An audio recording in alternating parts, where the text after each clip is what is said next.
स्वागत है दोस्तों आप सभी का आज की इस वीडियो में। आज हम बात करेंगे क्लास 11th की पॉलिटिकल साइंस की सेकंड बुक का चैप्टर 10 यानी कि सेकंड बुक का लास्ट चैप्टर है जिसका नाम है विकास यानी कि डेवलपमेंट। तो इस चैप्टर के हम most important MCQ question answer करेंगे आज की इस वीडियो में। तो चलिए वीडियो शुरू करते हैं बिना टाइम वेस्ट करते हुए। सबसे पहला प्रश्न MCQ प्रश्न है, जैसा कि चैप्टर का नाम है विकास। तो सबसे पहला प्रश्न है, विकास से क्या तात्पर्य है। ठीक है, आपके ऑप्शन है उन्नति, प्रगति, कल्याण और बेहतर जीवन की अभिलाषा ही विकास कहलाता है। दूसरा है संपत्ति अर्जित करना विकास कहलाता है। काम करना और मजदूरी प्राप्त करना यही विकास कहलाता है, या फिर उपरोक्त सभी। तो इसका सही आंसर है उन्नति, प्रगति, कल्याण और बेहतर जीवन की अभिलाषा ही विकास कहलाती है, यानी विकास कहलाता है। यानी कि ऑप्शन फर्स्ट यहाँ पर सही है। ठीक है, अगला प्रश्न, विकास का उद्देश्य क्या है। विकास का उद्देश्य क्या है। अर्थव्यवस्था में आत्मनिर्भरता लाना, रोजगार में वृद्धि करना, व्यक्ति, समाज और देश का सर्वांगीण विकास करना, उपरोक्त सभी। तो विकास का उद्देश्य अर्थव्यवस्था में आत्मनिर्भरता लाना भी होता है, रोजगार में वृद्धि करना भी होता है, व्यक्ति, समाज और देश का सर्वांगीण विकास करना भी होता है। तो इस संदर्भ में विकास के उपरोक्त सभी उद्देश्य होते हैं, यानी कि ऑप्शन फोर्थ यहाँ पर सही है। ठीक है, विकास के उपरोक्त सभी उद्देश्य होते हैं। ठीक है, अगला देखिए क्वेश्चन नंबर 3 है, आज विश्व विकास के किस मॉडल का अनुसरण कर रहा है। यानी कि आज जो विश्व है वो विकास के किस मॉडल को अपना रहा है। बाजार अर्थव्यवस्था का मॉडल, कल्याणकारी राज्य का मॉडल, विकास समाजवादी मॉडल, विकास का गांधीवादी मॉडल। तो आज विश्व विकास का जो बाजार अर्थव्यवस्था का मॉडल है इसका अनुसरण कर रहा है। विश्व किसका विकास का मॉडल का अनुसरण कर रहा है, बाजार अर्थव्यवस्था के मॉडल का। ठीक है, तो ऑप्शन फर्स्ट यहाँ पर सही है। क्वेश्चन नंबर 4 देखिए, वृहत परियोजनाओं के विरुद्ध, यानी कि जो बड़ी बड़ी बांध परियोजनाएं चली हैं उनके खिलाफ किस आंदोलन का नाम है। किसी एक आंदोलन का यहाँ पे नाम बताइए जो कि सही है।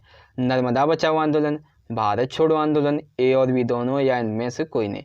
तो भारत छोड़ो आंदोलन तो हो नहीं सकता क्योंकि ये तो एक स्वतंत्रता संग्राम आंदोलन था, तो ए और बी दोनों भी नहीं होगा। बचा एक ही ऑप्शन, नर्मदा बचाओ आंदोलन बृहद परियोजनाओं के खिलाफ यानी बृहद परियोजनाओं के विरुद्ध चलाया गया एक आंदोलन था, यानी कि ऑप्शन फर्स्ट सही है। अगला देखिए, बाजार अर्थव्यवस्था का प्रतिरूप क्या है। बाजार अर्थव्यवस्था जो है इसका प्रतिरूप क्या है। यह पूंजीवाद है, यह स्वतंत्रता की अर्थव्यवस्था है, खुली प्रतियोगिता और मुक्त बाजार है, उपरोक्त सभी। तो बाजार अर्थव्यवस्था जो है ये पूंजीवाद भी है, ये स्वतंत्र भी है, खुली इसमें प्रतियोगिता भी होती है और मुक्त बाजार भी है। तो बाजार अर्थव्यवस्था का प्रतिरूप उपरोक्त सभी है। ठीक है, उपरोक्त सभी यहाँ पर इसका सही आंसर हो जाएगा। ठीक है, आई होप समझ गए होंगे आप सभी। अगला प्रश्न देखिए, विकास की वह कीमत जो समाज को चुकानी पड़ी है। यानी कि ऐसी विकास की कौन सी कीमत है जो समाज को चुकानी पड़ी है वो बताना है।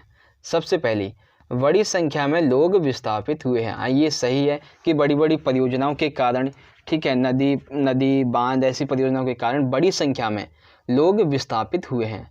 आजीविका के साधन खोने पड़े हैं। ऐसे लोग जो एक स्थान पर बसे थे उन्हें वहाँ से विस्थापित होना पड़ा है, उन लोगों को अपनी आजीविका के साधन खोने पड़े हैं। सही है, ऐसे लोगों की संस्कृति का भी विनाश हुआ है। यानी कि विकास की वह कीमत जो समाज को चुकानी पड़ी है वो उपरोक्त सभी है, यानी कि ऑप्शन फोर्थ है, ये सही है हमारा। ठीक है, आई होप क्वेश्चन नंबर 6 आपको समझ में आ गया होगा। अगला प्रश्न देखिए, अगला जो प्रश्न है इसमें विकास का जो मॉडल है उसकी आलोचना के बारे में कुछ कथन दिए गए हैं, आपको उसको पढ़कर सही विकल्प चुनना है। ठीक है, तो विकास के प्रचलित मॉडल की आलोचना के बारे में निम्नलिखित कथन पढ़िए एवं सही विकल्प का चुनाव कीजिए। आपके ऑप्शन है, बांधों का निर्माण, औद्योगिक गतिविधियों और उत्खनन कार्यों के कारण बड़ी संख्या में लोगों को उनके घरों और क्षेत्रों से विस्थापन हुआ है और विस्थापन के परिणाम स्वरूप उनकी आजीविका खो गई है और वे दरिद्रता में वृद्धि के रूप में हमारे सामने आया है। विकास के कारण अनेक देशों की पर्यावरण को भी बहुत नुकसान पहुंचा है। जैसे कि भूमि का जल स्तर नीचे गिर गया है, ग्रामीण महिलाओं को पानी लेने के लिए अब दूर दूर तक जाना पड़ता है। तीसरा है वायुमंडल में ग्रीन हाउस जो गैसें हैं उनके उत्सर्जन की वजह से आर्कटिक और अंटार्कटिक ध्रुवों पर जो बर्फ है वो पिघल रही है, जिसके परिणाम स्वरूप बांग्लादेश एवं मालदीव जैसे निम्न भूमि वाले जो क्षेत्र हैं वहाँ पर ये जो बर्फ पिघल रही है ये आ सकती है। ठीक है, तो विकास का जो प्रचलित मॉडल है उसकी आलोचना के बारे में 3 कथन दिए गए हैं। ठीक है, एक विस्थापन के बारे में, दूसरा पर्यावरण के नुकसान के बारे में और तीसरा ग्रीन हाउस गैसों के उत्सर्जन के बारे में। अब ये तीनों कथन तो सही हैं। अब इन कथनों के संदर्भ में हमें एक विकल्प यहाँ पे सही ऑप्शन का चूज़ करना है। आपके ऑप्शन है केवल पहला और दूसरा कथन सही है, केवल दूसरा और तीसरा कथन सही है, केवल पहला और तीसरा कथन सही है, केवल पहला दूसरा और तीसरा सभी कथन यहाँ पे सही है। तो इस संदर्भ में जो सही आंसर हो जाएगा वो कौन सा होगा? 4th वाला, कि पहला कथन जो कि विस्थापन के बारे में, दूसरा कथन जो कि पर्यावरण को नुकसान के बारे में, तीसरा कथन जो कि ग्रीन हाउस गैसों के बारे में। तो तीनों के तीनों कथन यहाँ पे सही हैं। तो ऑप्शन 4th जो है पहला, दूसरा और तीसरा ये वाला सही हो जाएगा। ठीक है, आई होप आपको समझ में आ गया होगा क्वेश्चन नंबर 7। आप एक बार दोबारा से इसे पढ़ सकते हैं या फिर वीडियो को रिप्ले कर लीजिए 1 मिनट पहले का, तो आपको ये प्रश्न समझ में आ जाएगा।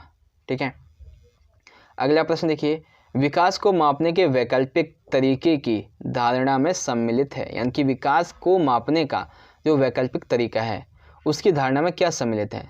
टिकाऊ विकास का होना, लोकतांत्रिक विकास मॉडल पर विकास, ठीक है, पर्यावरण कम से कम हानि हो, उपरोक्त सभी।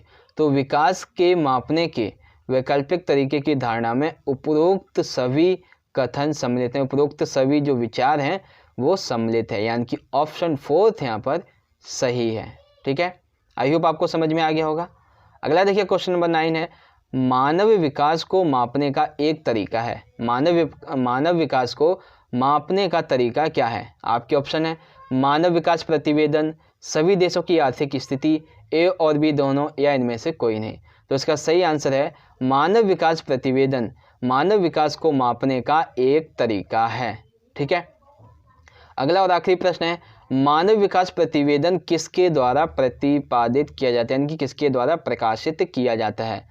UNDP यानी कि संयुक्त राष्ट्र विकास कार्यक्रम, WTO विश्व व्यापार संगठन, WHO विश्व स्वास्थ्य संगठन, इनमें से कोई नहीं।